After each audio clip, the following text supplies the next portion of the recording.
sort of lesson in today's class really is about defining what your purpose is, and that's a little different. That's very different actually from what your goal is. Your goal, from what I heard from everybody, is very tangible, right? It's like what you see when you imagine yourself 5, 10, 15, 20 years from now, which is important to be able to visualize that.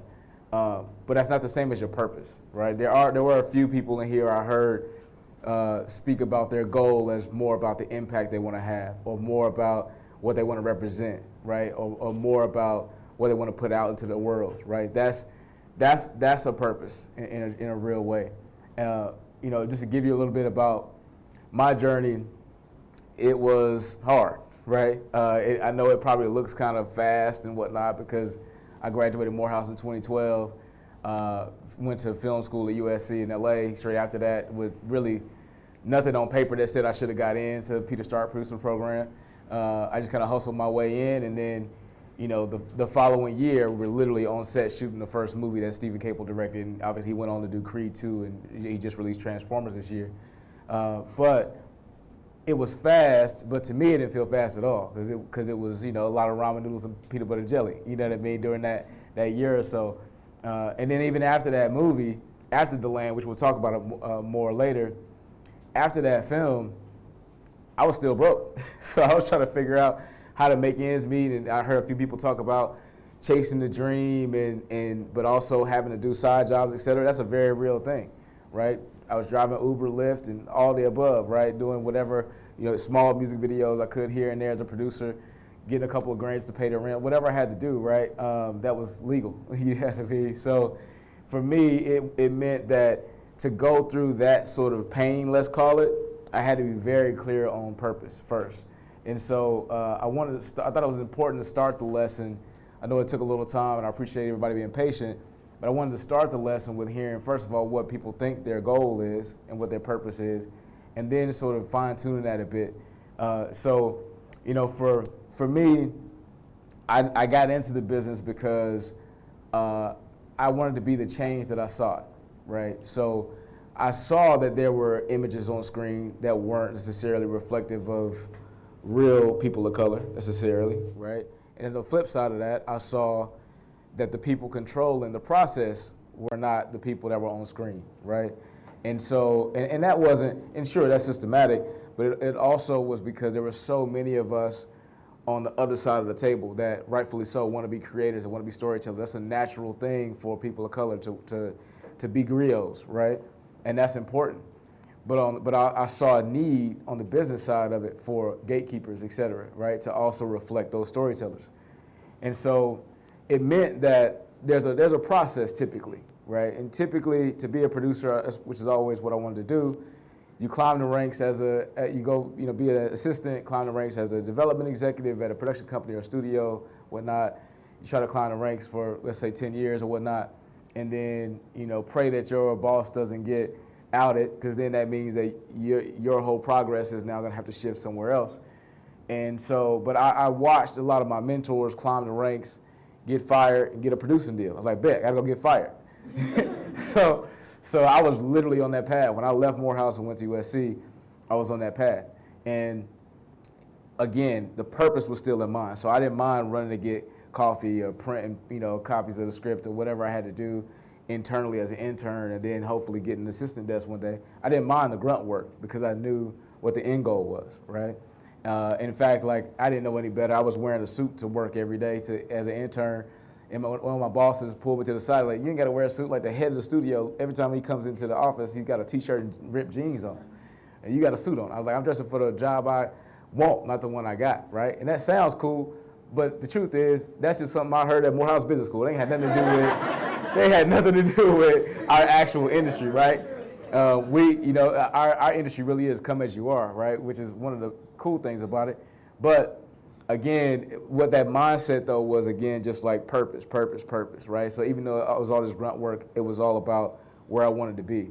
And it wasn't about, I want to be a big movie producer and all that. It was, again, my mission statement was to change the way that our images are created, our way our images are gatekept, and the way that our images appear, right? And by our, again, it's like all people of color, anybody that's underserved in that way. So I would challenge everybody in this room tonight, over the next few days, et cetera. Hit me on IG. I'd love to hear how what your goal that you might have mentioned in the room has shifted into true purpose, over the next few days as you kind of meditate on that. But that was, for me, was the first step. And I'm so grateful that I had time to really lock that in, because again, it was so difficult to get the first couple things going. Now, what is a producer? I know my parents still ask me, what do you do for a living? A producer, not talking to Siri, a producer is kind of whatever she or he needs to be on a project, right? Some people assume that producing just means the physical aspects of bringing a crew together and hiring people, et cetera.